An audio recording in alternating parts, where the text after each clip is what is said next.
Oh my goodness, has it been a minute since last time we saw each other? Standing outside, probably on Beverly Boulevard, outside of Milton studio. Yeah, how long ago was that? Oh, I don't know. Let's see. When did Milton die? I think it was 12 years ago. Could easily be, or yesterday. I can't remember which. Well, you look beautiful. Are you still in LA? Yes, in the hills. And are you still on which show are you on? Days of Our Lives. I haven't Right. been for the last 6 months after 40 years. It's nice to have a break from having to learn all that dialogue. So I've been doing the podcasts and writing more for the next stage of my podcast. So I love that. Well, hang on a second. I need to get my producer on the line. They produce the recorded shows differently. It will be live, but the difference is I'm actually live at 2 o'clock. And I'm so glad that you could make time for me. You know, my daughter was on Days of Our Lives. She played Baby Joy at 4 weeks old. ah, And that was 21 years ago. yeah, I heard the recording pronouncing my name Thaao. It's Teo. Teo, and you know what? It's funny because there is a recording of, I thought it was you. I thought it was Teo too, but it's been a while. That's okay. And I know, and I apologize about that. Let me make sure that my Where is this apartment? this is a beautiful background. I'm in Tampa, Florida. Oh, I'm actually in a beautiful house. I just can't find the right angle in my house without people in it to enjoy it. So it's my background. Although I do own a television studio. You and I should catch up. God. It's been a while. And it's funny because I'm very good friends. I just did a book with Sean Kanan. Remember Sean from General Hospital? And I think now he's on Bold and the Beautiful again. We've had a few tragedies this year. I'm sorry? We've had a few tragedies this year. You have? No, the daytime has. 2 actors committed suicide. I know. And John Aniston died this past year. And now Bill Hayes died this past week. So it's a transition time. And, when you've been on as long as I have, it's I suppose eventually you see people leaving. I know. Well, that's what's happened in life overall. I'm not seeing my producer on the show, so hang on one quick second. Give me one moment. Yeah, totally take a moment to do whatever you need to do. My producers.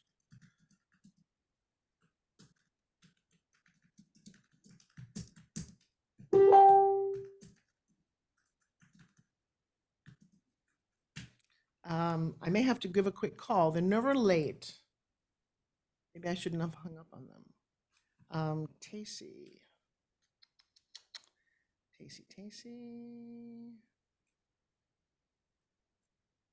I must say your secretary's on the ball. Yes, Natalie is definitely there. Wait, I have a recording now and no producer. She's been wonderful. She is new to my world and I'm grateful. I've been insanely lucky. I could talk your ear off all day. What is your podcast about? It's The Lost Treasures is about a trilogy on Homer, the discovery of the treasures of the Trojan War, the discoveries of the treasures in Mycenae, where the Trojan War began, and bringing Ulysses home, discovering, because I went over with archaeologists and geologists and discovering where the new Ulysses' home was, not in the particular island they're calling Ithaca today. And then the last podcast is about why I took all these journeys, and it probably turned out to be my favorite, but I thought all turned out very well and good sound effects, but it's it's a modern man walking through an ancient road. I love that. Do you know Doc Phineas at all? No. I must introduce you. He stars on Pawn Stars. He's quite the archaeologist, one of the most colorful characters I've ever met in my life. And if you've not met him, even just spiritually, it'll be great. Hang on one second. I gotta call my producers.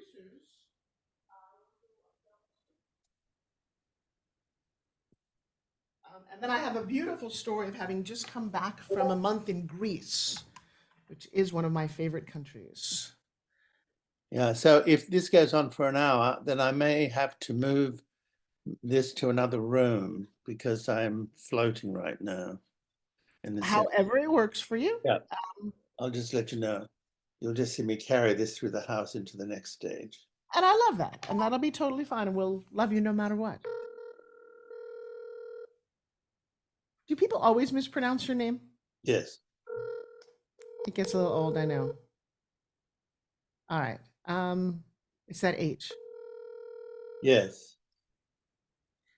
What's the back in the control room? Hey, it's Forbes Riley.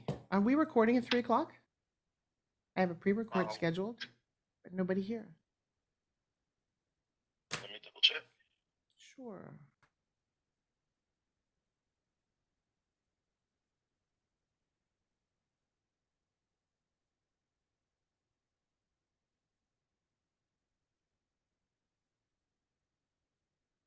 Right.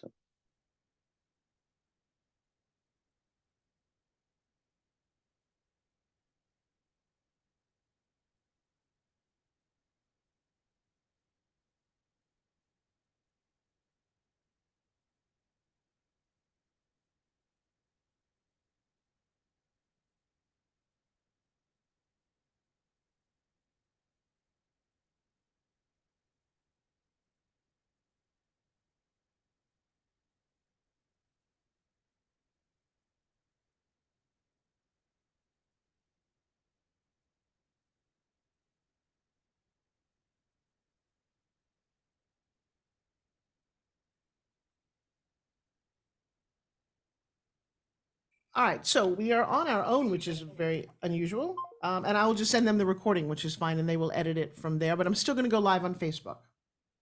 So say your first name again. Thaao. Thaao. That's what I. Thaao. And then and Penglis. That's what I. Okay. All right. Is there a special way that you would like me to intro you? I mean, I have my own thoughts about who you are, but Not at all. That's your show. yeah, you know. Has it always been Days of Our Lives for you? Have you done other soap operas? Well, I did General Hospital. I did Mission Impossible series in the early 90s. I've done a lot of miniseries. Well, I knew some of that. Yeah, I we'll sent just. you all, let me ask you this. I sent you all that information. I have all of this here. I have all of this here. I was just asking. I have Okay. a beautiful form from you, and I appreciate you taking the time to fill that out. All right, let me go live on Facebook and do my own little count in. And my audience is going to go crazy when they see you. You are the 64th interview I've done on podcast. Today? Yeah. You've been busy. I love that. All right, hang tight. All right, everybody. Oh, everybody, welcome to the Forbes Factor. It is one of my favorite hours of the week. And I'm very excited. One of my favorite things to do in life, and for those of you who know me, is to be an actress. I've been an actress since I can remember. And in fact, I wasn't always an actress. It's not really fair. I always wanted to be an actress. I was in high school and I was always given the part of townsperson number 3 or chorus. I got a lot of those. I never got any of the leads growing up and I was miserable. I was an ugly little girl at some point. I know I've told that story over and over again. And I truly believed I had something special inside of me. And it wasn't until I got to college that I had a very interesting thing happen. I did a small play, which I co-starred in, and it was beautiful. It was pretty amazing to have the lead in even a small play. And my senior year, I auditioned for the big Shakespearean play, and I go to the call board hoping to see my name as townsperson or chorus, and it's not there. And I looked, and I thought to myself, this is my senior year of college. I'm going to go off to be a lawyer, do what my parents thought I should do, leave all those dreams. And then I looked to the very top to see who got Shakespeare's largest female role called Rosalind. And I look up at the top and dang, there's my name. And I went to the professor who was directing this, who was the drama coach, who I knew. And I said, excuse me, but I think there might be a problem. I don't even know if I could do this, but that's me. And he's like, I know that's you. He said, you're my ideal Rosalind. He said, I couldn't have thought of anyone better. And I'm like, really? Why? And he told me all of these things about me.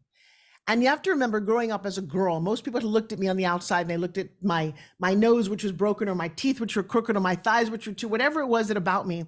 The crazy thing about the man looking across the table from me, David Richmond, is that he couldn't see me because he was 100% legally blind. And when he told me who I really was, I got a sense of that. I think he's right. And I called my parents and I said, I'm sorry for the investment that we've all made. And we're probably going to pay this off forever. This private education, we're going to go be an actress. And my parents said, we love you. Go do what you want. We can't help you. And I moved into New York City and I landed the lead role in the very first film project I ever auditioned for. Many of you know it as Splatter University, where the school colors are blood red, still a cult classic. And I meandered and pursued this dream and did lots of soap operas in New York and LA. And along the way, the thing that I cherish the most is my training. From Uta Hagen to Herbert Berghoff to Sandy Meisner, I studied with some of the best there ever was. And then I got to LA.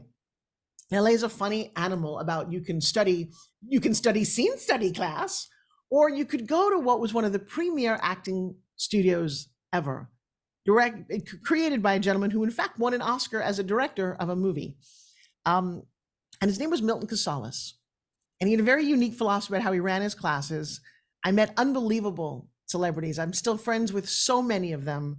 We all went through so much. And one of them was this very handsome gentleman. Yeah, you look at him and go, oh, I watched you. I know you. I saw you on General Hospital and now you're on, yes. And he's also Greek, which I got to tell you, when I was 20 years old and I got to go to Greece and Mykonos, one of my favorite countries, there is something about Greek men. And as I bring him to the stage, and I'm totally embarrassing him. Am I embarrassing you yet? Mr. Thaao Penglis, no. Welcome to my stage, my friend. How are you? Thank you. Thank you. You know, when you mentioned Milton, you have to know that I started those classes with him. I came from New York. I started with him in New York, and he asked me to be his assistant.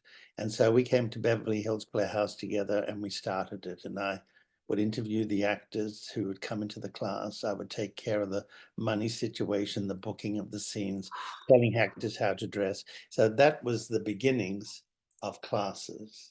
Oh, do you remember what year was that? 1974, I think, something like that. Oh my God, I had no idea. Oh my gosh. Now, did you grow up in New York?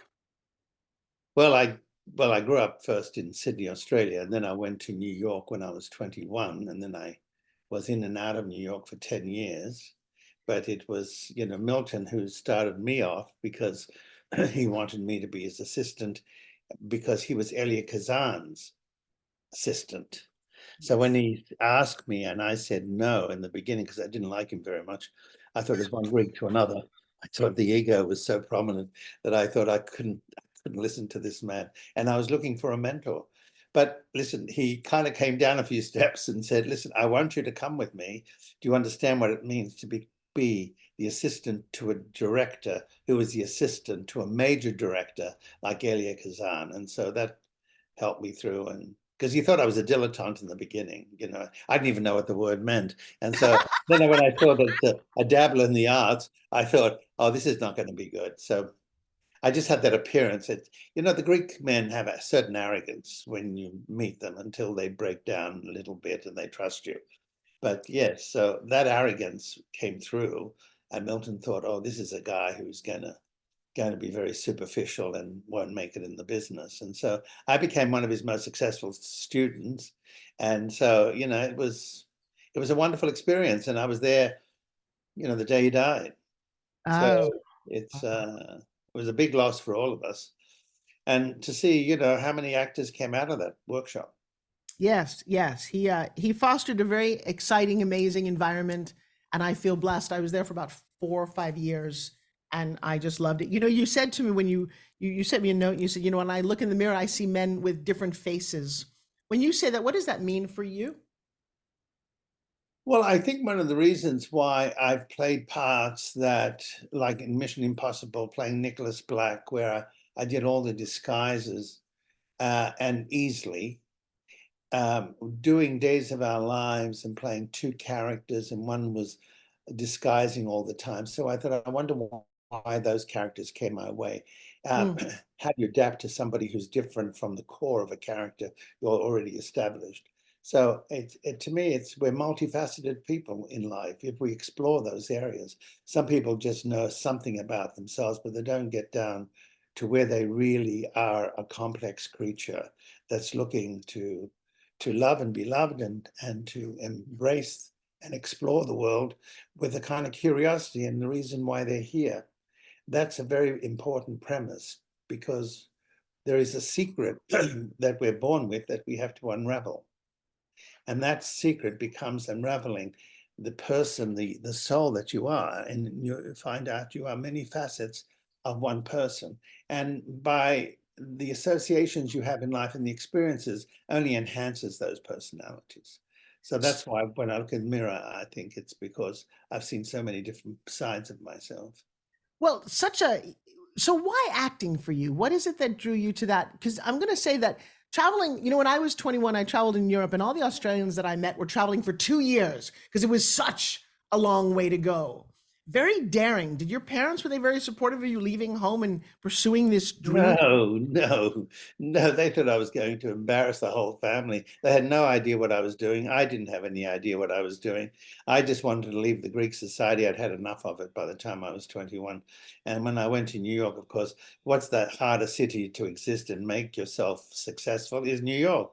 So I started from the bottom with $180 in my pocket. Um, Being an actor, I didn't know then.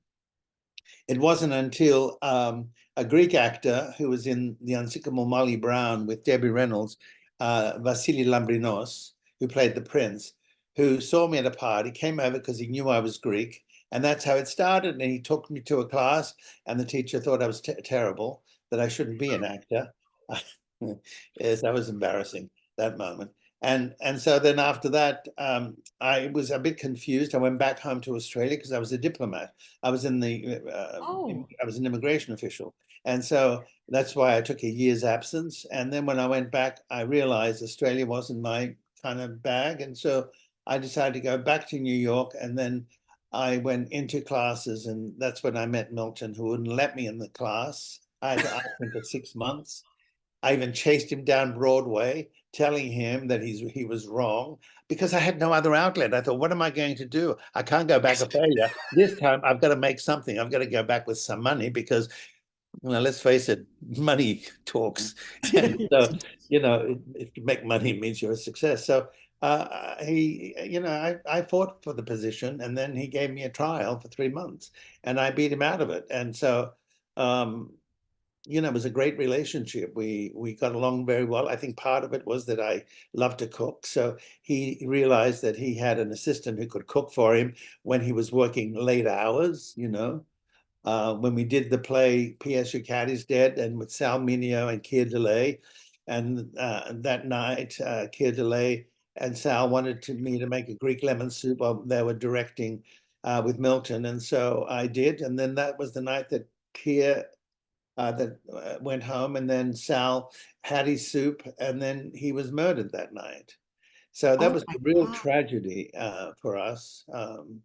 So, I always remember what Greek soup, because it was the Uh, night I fed Salminio's last meal. And so, so Milton and I went through quite a bit. And he even gave me the reins to go up to San Francisco and put new actors into the play and direct them myself. So I remember there was one actor that I had to put in, and he said to me, when I gave him the direction, he said to me, I don't know what you're talking about. And I said, well, why don't you listen? Well, and then I suddenly realized I had a mouth. And I said, and it got him. You learn about communication, and I hit him right on the nose with it, and he listened. So that was another, how you find experiences give you steps in life. yes, it So that does. was one of them. That was where I suddenly thought, I am breaking new ground. How old do you think you were at that time? I was 27. Mm. Is there something that you would tell your younger self, given all the experiences that you've had now, that might have made your life a little easier? Well, I am hard on myself because I think the teachers that I had from Stella Adler to Meisner to, of course, Kinsella, Meritasi, was that they're all perfectionists. you didn't have a lot of choices. It's not good or bad. It has to be magnificent. It has to be, superlatives, And so I was hard on myself. But in a way, discipline won out. That's the one thing about me, and the one thing I don't like about today is that people are not disciplined enough Where to. did that come from for you? I think it came from Stella Adler more than Mm. anybody. I mean, if you were ever late in her class, she would dismiss you violently. I mean, you would be so scared to go back into the class. So she would admonish you in front of everybody.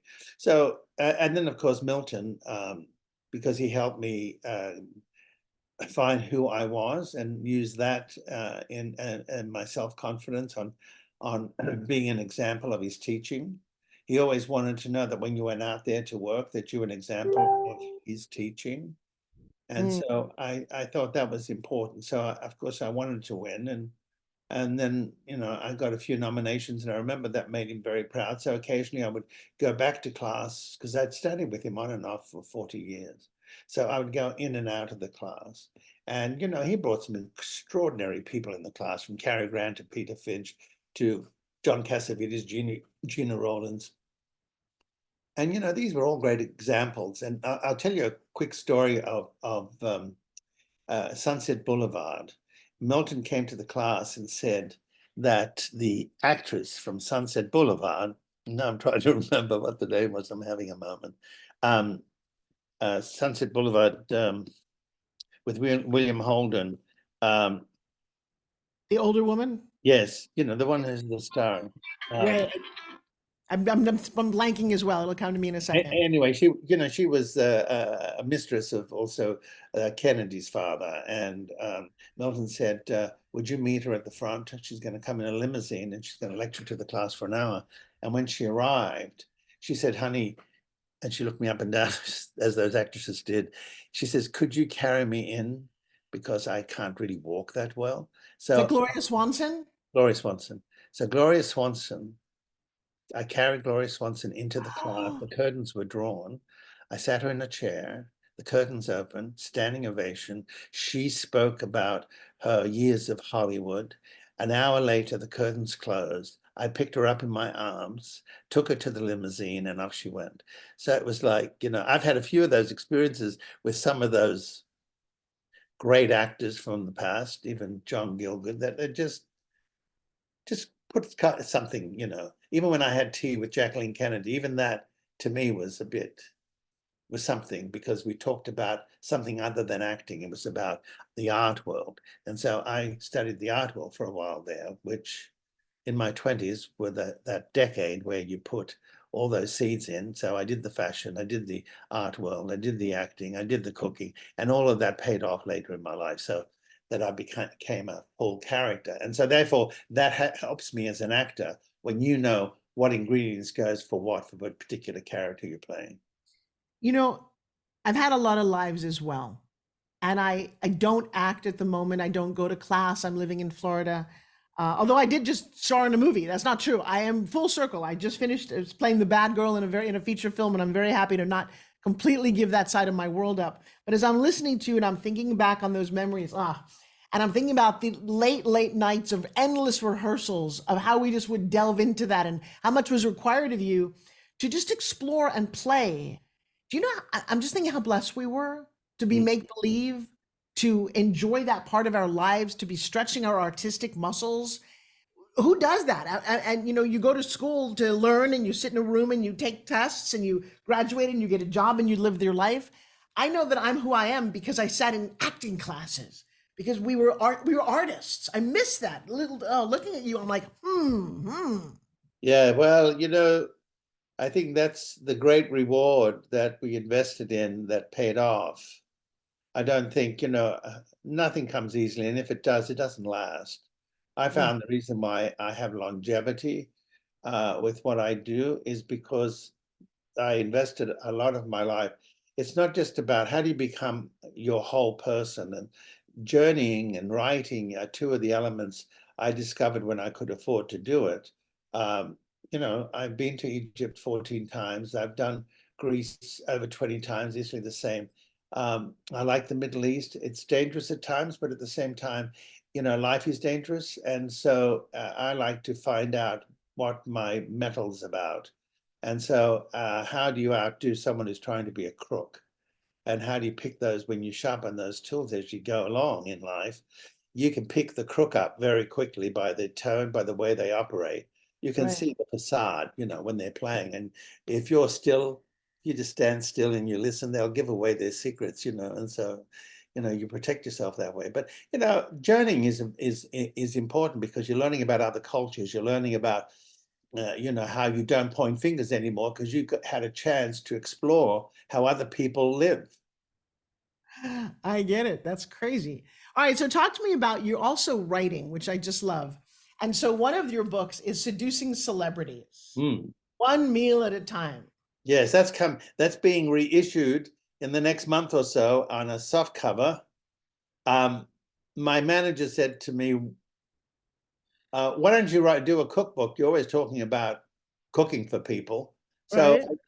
I think because nutrition is important to keeping your youth and your mind, all that, So I've been feeding myself well since I could afford to. And so I thought, well, I've had quite a few celebrities here, so why don't I imagine for those who I've worked with that I didn't cook for, and for those who I did cook for. So I put a book together with 75 recipes and a lot of stories um,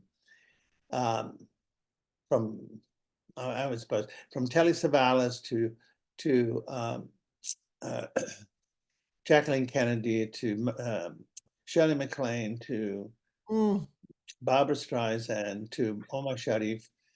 So I put together this book and I told them along with the story so that you get a double whammy. It's not just about cooking. And so I sat in my head for 6 months. And when I came to the Greek sweets, my sisters do that well, so I would call Australia. I said, okay, girls, you remember all those wonderful sweets you used to do when we were growing up?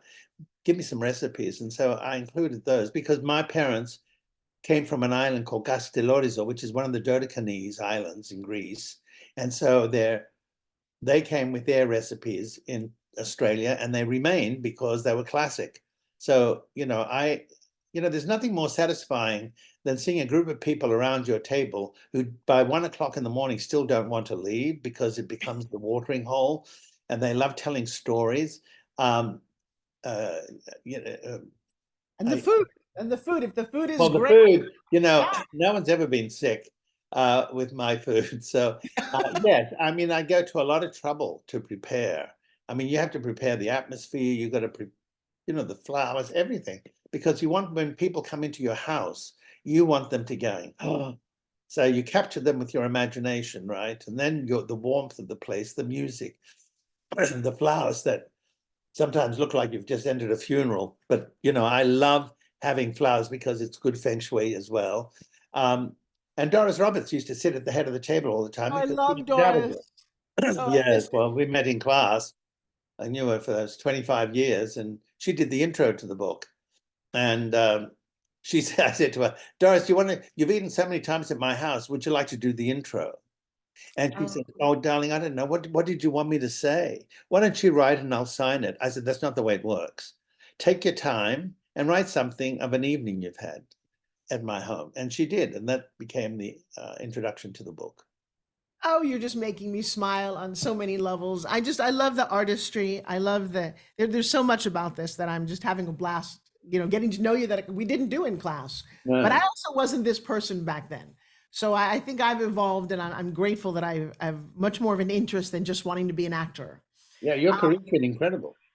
Thank you. It's been It's, more than I could have, yeah. more than I could have imagined. And I think, it's funny.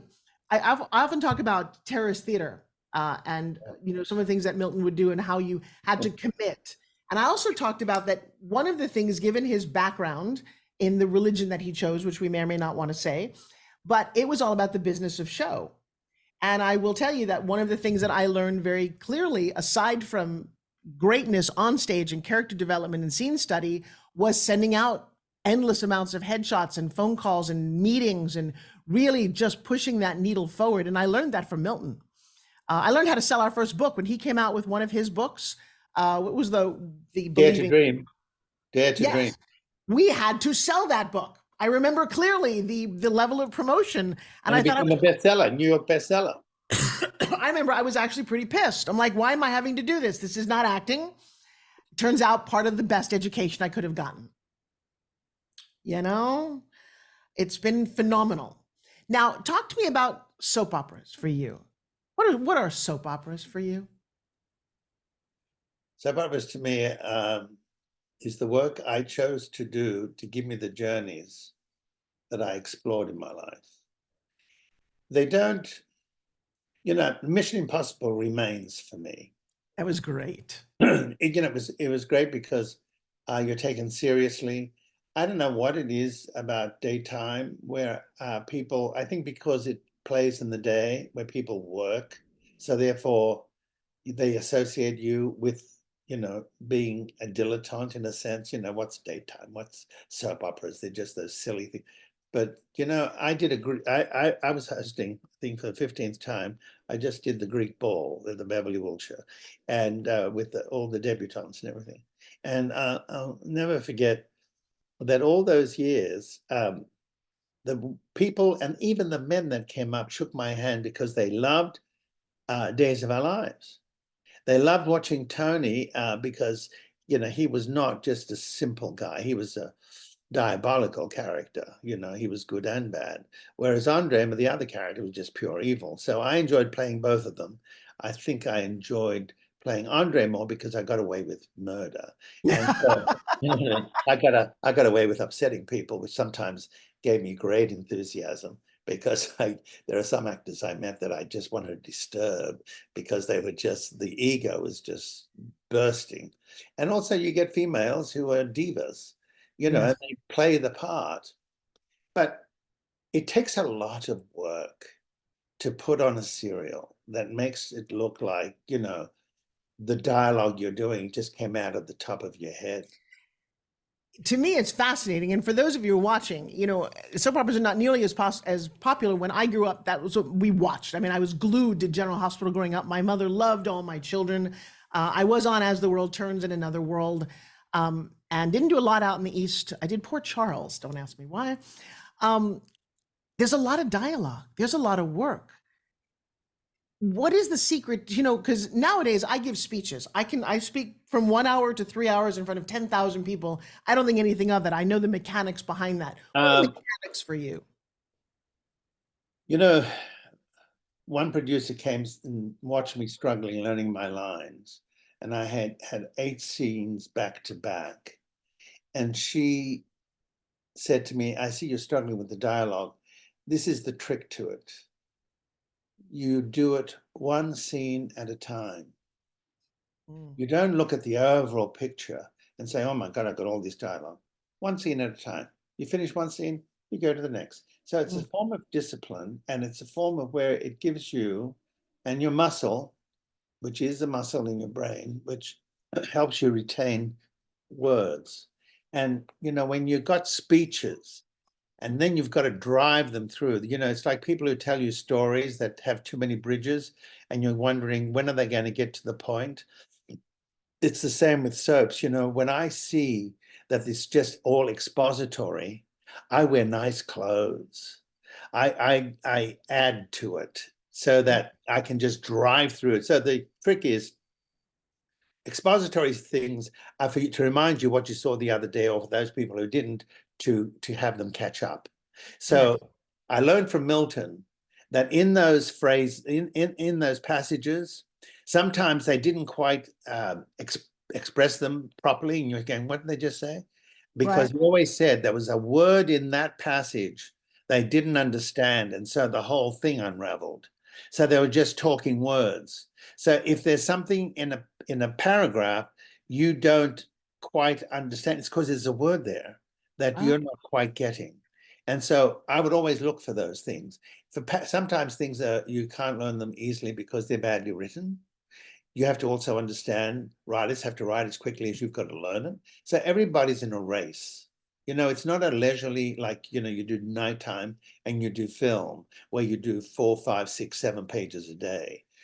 you're doing, I've done 40 pages in a day. I've done more than 40 pages. So what it becomes is it's part of your confidence mechanism, and that is that the muscle of your mind becomes trusting. It is able to say, I can take all this and remember it for you. And when the time comes, because we're shooting 7 scenes back to back, and those directors don't have time to direct us. So Milton helped us how to direct ourselves. That's where it became important.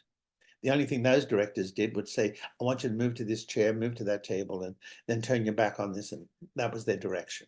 So you had to fill it up. So the thing about daytime is, how do you fill up what's not there? Oh, interesting. Yeah, I had a very lovely conversation not long ago with Mr. Tristan Rogers. Ah, Who, yes. I yeah, I worked with mean, Kristen yeah, during he's the princess story that Liz Taylor came into, because I was one of the Cassidines. no, wait. Okay, so wait. So yes, for those people who don't quite know what you're referring to, go back. So In just to General place, Hospital yeah, in the early 80s, there was a story in which Tristan Rogers and a group of I've even forgotten his name, has been on, but that was the golden age of daytime, yeah, and there were 3 brothers that came in, um, and those 3 brothers were the adversaries to the goody boys, and Tristan was one of the good ones. And so I was part of that story. And I remember they were having pizza and General Hospital for lunch at different places, and people would go. And we had millions of people watching us every day. And then Liz Taylor came, which gave it even more gravitas. right. So it was the Luke and Laura story. And so it was good. It was, the Cassidines were, so from then, that's how I got into Days of Our Lives, because Pat Falcon Smith, who was the head writer, asked me if I would join her to Days. So I left GH when I was the only one who survived that storyline. And then they were surprised I left them, and I went to Days of Our Lives, which became my bread and butter and paid Now, for all the you know, wonderful experiences. it's kind of heartbreaking because I know a lot of the actors who are in daytime and they're wonderful actors. And like you said, it's harder than almost anything that you could do as an actor. Just the time, the dialogue, but did you ever miss the idea that it wasn't about movies or nighttime? Did you ever want something different? Well, I did, yes, absolutely. Because, when you see De Niro, Pacino, all those wonderful actors that came out of daytime and went into different aspects of the business. Well, I was on set with so Meg Ryan and Julianne Moore were my co-stars when we were Yeah, doing As the World Turns. yeah, yeah. So, you had those who came before you, added up well. But I think there's something stigmatic about the way people look at actors in daytime. You can turn around and you can see where a lot of people get their beginnings, and so therefore they judge us on those things. But the really good ones, like I started the Damaras on Days of Our Lives, and then they brought in Joseph Moscolo, so we became the ethnic villains on the show against the white folk, and so that was always some really great storylines. But it was sometimes once I got out of daytime and started doing miniseries, and then also getting into Mission Impossible, I realized what a joy it was just to learn 6 pages. Because when you just got 6 pages, you can work it like crazy. Whereas you're always at the edge in daytime because you still haven't quite gotten there, because you're still on the lines, but you have what is built in, an attitude that Yeah. understands the process when you're expressing it. But yeah, there's a big difference. But when I was doing, I did a miniseries twice, 2 miniseries with Gary Nelson, director, and he said to me, "Where did you get your training from?" Because I remember he put me in a desk, he had somebody come in for me to interview. I turned sideways as I'm talking to him, looking the other way, and then at a moment where it felt right for a transition, I got up and went to the window. And what that did was the camera had to follow me for the action. So the director came up and said, "Where did you get your training?" And I never realized it. It was just automatic. I said, "Oh, it's from daytime." He goes, "Wow, I wish I had more actors like that." where they did the work, because he's so busy doing other things in the production because of the size of the scale. But yes, we add a lot to acting because we we we help people save money because we don't do lots of takes, you Yeah. know. So working with certain directors who only like to do 1 or 2 takes, you're a prize for them. What would you say, or do you say to young actors today? Um, when I did the wedding, another one, the ball the other night, um, I remember one of the things I liked was learning how to tell a story. It's very important because when you're in meetings, when someone goes on and on and on, you want to say, so what happened? Right. That's how you cut to the chase because they don't realize that you're losing them. And I remember a lot of noise going on in an alcove next to the bathroom. And when I came out, it was a group of 8 children. One girl who was between 9 and 12, and all these little young boys, all dressed up in their tuxedos, and she in a ball dress. And I said, you're making a lot of noise. And they turned to me, and the little girl said, we just loved your story, your speech. Mwah, they went. And I went, it stopped me in my tracks because Oh, usually you get that from an adult. And then I realized these kids were listening. So to right. your thing is learn how to listen, learn how to write stories so that you give gravitas to the words that you may have to express. Learn how to dress yourself. Imagine you are just a young chick and you have to put your feathers on. As Milton used to say, life is a necklace. Every time you go through transitions, you just add another bead until it becomes complete, as you become complete. So I would suggest there are many aspects in becoming an actor, and that is that you must complete who you are. And who you are is very complicated, but you have to learn what is the secret that you brought in about who you are. And then you have to unravel it. And that's the beauty of getting older, because what comes along with it is the wisdom of those experiences. As long That's as you what keep I looking find in good. this game. As long as we keep looking good. All right. So you have taken another aspect of your life and decided to travel around and find lost treasures. Yeah. Explain that to me. I said to you earlier, I thought to myself, who am I really? And I thought, well, why do I like ancient places? Because what remains in those ancient places, and I love secrets, is that there is stories there. I say to people, show me an ancient column and I'll tell you a story. Mm, What I love about being a modern man walking the ancient road is that as I go along, I'm unraveling through my mind and imagination stories, excuse me. And so there's a beauty in discovering on hmm. your terms, not anybody else's. This is not Right. at school telling you you've got to learn about this. No, you discover what interests you, what areas of life interest you. So for me, I love archaeology. I love treasures.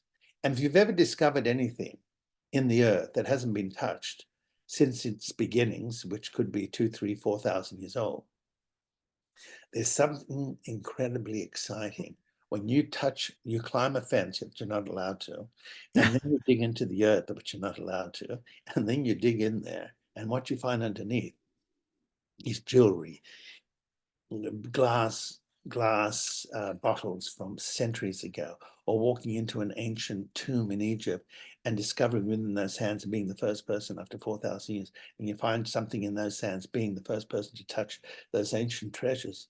Mm, Something about you links you to the ancient past. And then what does that do for you? It gives you an insight that you are more than just that person, that you've been here before in some way, mm, that our life is ongoing. It is not just a life and oh, well, that's it. Like people believe, you just go into the earth and all this. They don't, because we can't know those things. The reason why we don't know those things is because then we wouldn't do the homework. So I believe that when we go on the other side, that there is another side where we develop further and then we come back when there are certain things in other words, parts of the soul that hasn't understood God, Mm-hmm. all those links to it. So to me, life is about finding your treasure trove. And that's why I'm so enlightened by going to places that have history has remained and how well they did things, and that I can sit there and have a cup of coffee and just imagine. And Mm. that's why I did the podcast, because I think I had stories to tell. You know, it's funny. I was lucky enough. I had so many great lessons in school that had nothing to do with school. But one of my teachers along the way divided the class into three. We had to create a civilization and all the things that would go with that, whether it was clay artifacts, the clothes, the style. And then we had to break it all up and stick it in the ground and cover it. And then we'd all switch. And so, one, creating a civilization, I remember, is what sparked my journey and why I like traveling places that you do. But also, then being the one, I've never touched something that no one has had not touched in 2,000 years. That must be exciting. But I do remember digging up what someone else created as a culture and working very diligently to put that pieces together to imagine what that was like. And I've never really explored my love of archaeology and architecture and certainly Greece, and I've been over there. I've not been to Egypt. Apparently, I'm very popular in Egypt, but I would love to go.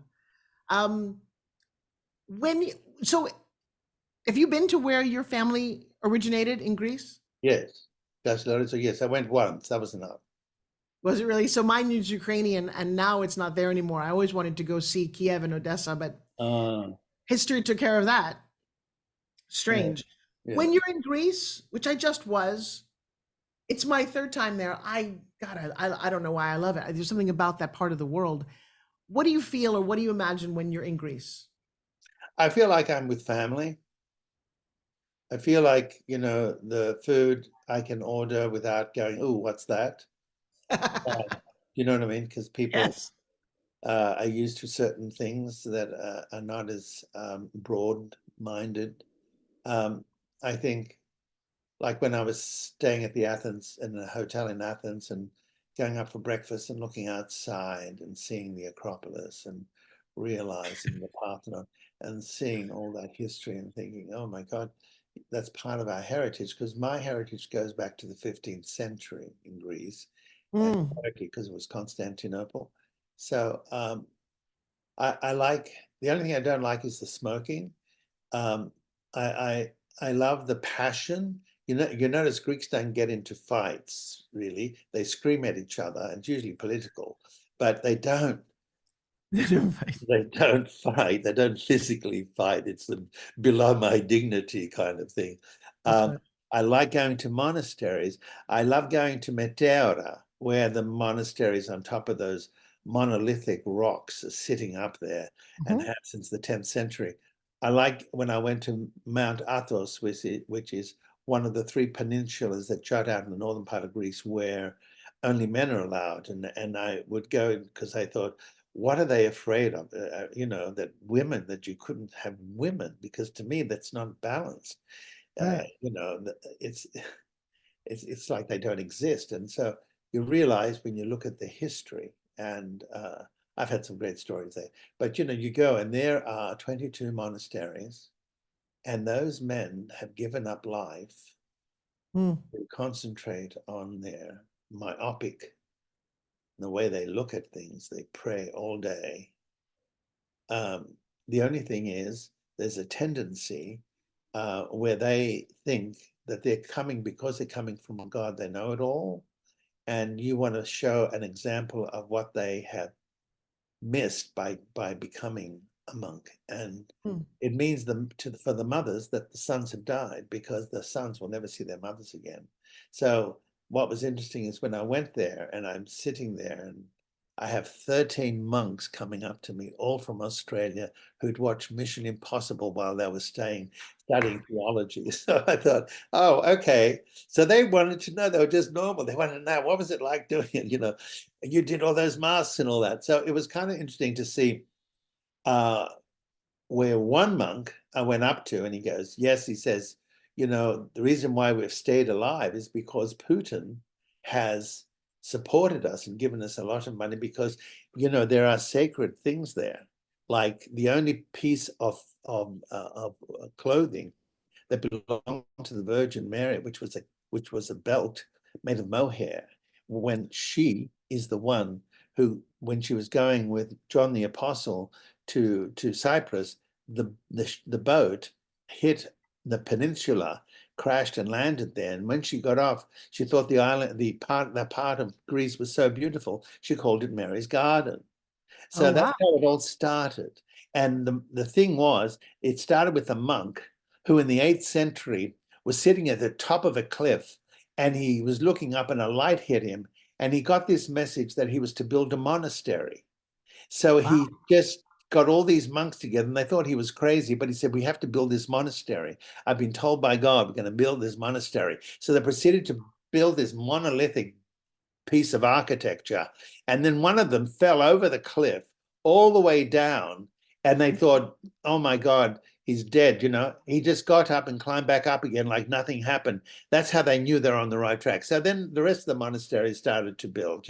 So different monasteries around the world, especially at St. Anthony's in Cairo, when that was attacked, a lot of those monks left. So they ended up in Mount Athos. And so there's Wow. something about it. So I said to the one of the priests who thought Putin and how grateful, because the belt saved his daughter's life from cancer.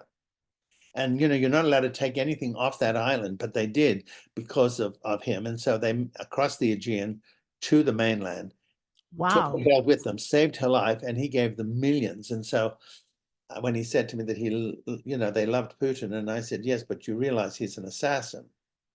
And what did the monk do? He didn't, he just looked at me and walked away. So I thought, oh, there's hypocrisy everywhere. So when you asked me earlier, what is it about you to tell? Find out Yeah. what your hypocrisies are, work them out. Oh, oh, I love that. I love that. Wow. We don't have much more time. This has been such a delight and such a great reunion for me personally. Thank you for your time. When are you gonna stay on the soap opera? Is that gonna continue for I'm not quite sure because I'm looking, part of my life is thinking, I want to go back home to Australia. I haven't really? spent enough time with my siblings. And you know Mm, how it is when you see people in front of you go and you're in the front line, yeah, you feel like, do I want to finish my life here in this business still as it's changing and not for me for the better? It's awkward to me, and you're not getting the kind of training, even though there's wonderful actors. I mean, we do have wonderful actors, you can see that. Um, but it was part of, well, we were part of the golden age. At the end of the golden age, those yeah. who came before us were extraordinary. They had style to them. Um, so I want to go home and sit with my brother and my sisters and my nieces and nephews and see what they need, because you reach a point where not much left to learn except what you sustain, and what you teach is important. What you impart is important, because let's face it, everybody needs a mentor in life. Yeah. And I found it in Milton, and I found it in Catherine Hayward for 12 years, who was my spiritual counselor. And she taught me about meditation, and she taught me about how to find the better side of myself instead of being hard on myself. I'm blessed that I didn't realize the depth of the connection with Milton. So I'm feeling very honored because that was a very important part of my life. Children, marriage, No, what? two miscarriages, had relationships over the years, but I realized if I wanted to go to Egypt, I didn't have to ask for permission. It's, the thing is, when I see marriages today and I see how bored people have become with each other, or not all cases, but I've seen it in my own families, I Mm, think to myself, if someone said, why didn't you eventually get married? And I said, is it the answer to life? And I thought, no, it's not. What is my purpose? That's all I can be responsible for and be an example of. And that is to take what I've learned, and how do I take it and make it influential in people who are looking like I did when there was no one around, when what surrounded me was silence. So I would say, love marriage for people who want it and enjoy it. I love having affairs as I've had over the years, but I love my freedom. I see that. I see that. I look at you spiritually, and I knew the answer, even though I didn't technically know. But it feels that's how your spirit is exploring itself, and it Yeah, seems completely right for you. yeah, yeah, it is. I mean, it doesn't, I don't get depressed because gorgeous thing about being alone sometimes is that you've learned to live with what you've discovered, and it's not bad. You know what I mean? Yes. It's not, I don't, I'm not a liar. I like to tell the truth. I get into trouble because I confront when I hear the crap when people do, you know, like we're seeing so much from politicians these days. It just drives me up the bloody wall on the way they just, people fall for lies. I thought, you people, haven't you learned? Can't you listen? Aren't you listening to all the lies that are being said today? But they don't, and they're followers, and we're not followers. You're not a follower. You know, No, we're never have been. individuals. No, never have been. You want to be examples of what you're doing, and you know, you want to inspire people. That's so much more rewarding than being a victim to things. You know. I will tell you, I think that's the irony. I didn't know growing up that you could speak. I remember when I watched I've been an actress for many years. I mean, Lily Tomlin let me do her one woman show. There I am for 2.5 hours doing Search for Signs, playing 15 Oh, characters. I know oh yeah. that's who I know. I'm like, I have a Oh my review that God, that's calls me a fabulous. virtuoso. And I'm thinking, wow, Forbes, you must be very talented to be able to do that. I'm like, oh, yeah, I think I might be. I And I love it. watched a speaker and I thought, oh, that looks really interesting. You could use all the talents and the instrument that you have, but I've got nothing to say. Mm, And that became a journey of let's go uncover or discover or invent what you want to talk about. What is the stories that you want to tell and go out and live your life? And that's how this whole part of it evolved. And I will tell you, for me, the blend of it is being able to say the words that inspire you the most with a set of skills is like, ooh, this is good. yeah, yeah. That's why I love this podcast. There's nothing like being in a soundproof room, reading your material and telling people great stories. Right, right. You know what I Where mean? can people wait? Where can people find your podcast and what is it On called? Spotify, on Spotify, it's called The Lost Treasures. There are Okay. 4 parts to it. I'm doing a biblical story now. So that's been an interesting thing because that would be another session about what I discovered in Jerusalem. But I'm game for part two. I've had some incredible, you know, amazing journeys. And so I thought, you know, there are certain parts of the biblical stories that have been presented as postcards. Mm, The history is not really what happened. It's just somebody took a picture and that became history. That became our life. So I'm at the point where I want to say, no, that didn't happen. This is what happened. ooh, So ooh. that's what I'm writing. But the 4 podcasts, they're great. They're great treasure stories because I act them out in a sense, and because I did a lot of study on Schliemann, and I studied 60,000 documents in 2 weeks, and took all the notes down and read his diaries and read 9 books on his life before I uttered the words of this. And I thought, wow, this is great. So I'm going to do something with it, and that's how the podcast came. I will absolutely help promote what you're up to. Just been quite the treasure. How would you like people to remember you? Well, I don't, I don't, it's like my dinner parties. Nobody leaves except that they had a great evening, Mm, that what you gave of yourself resonated.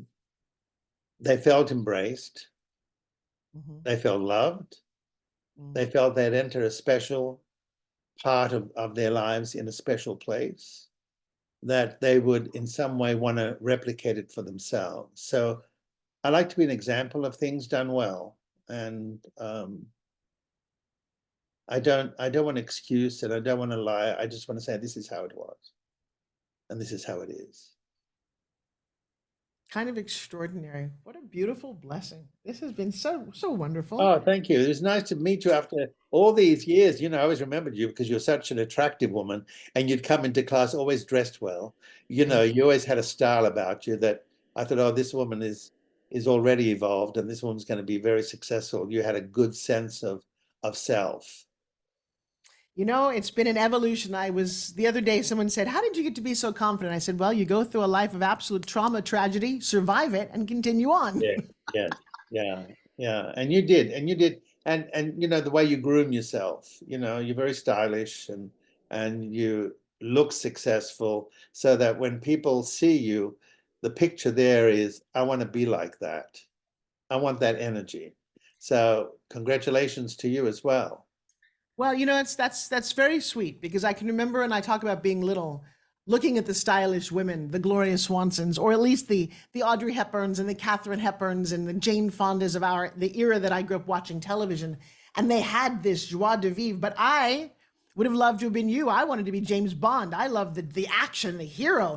I lived a life like James Bond. I've been wildly adventurous because that seemed interesting to me. It never seemed enough to be the Bond girl. So what a fun life. All right, you know what? If I'm out in LA before you leave back to Australia, I would love to have coffee. And if there's any way I can support what you're doing, thank you. Thank you. Thank you very much. Ladies and gentlemen, until next time, I'll see you right here on the Forbes Factor. We focus on health, wealth, and happiness. And can you tell by the silly smile on my face? I'm quite happy. Bye, everybody. Bye.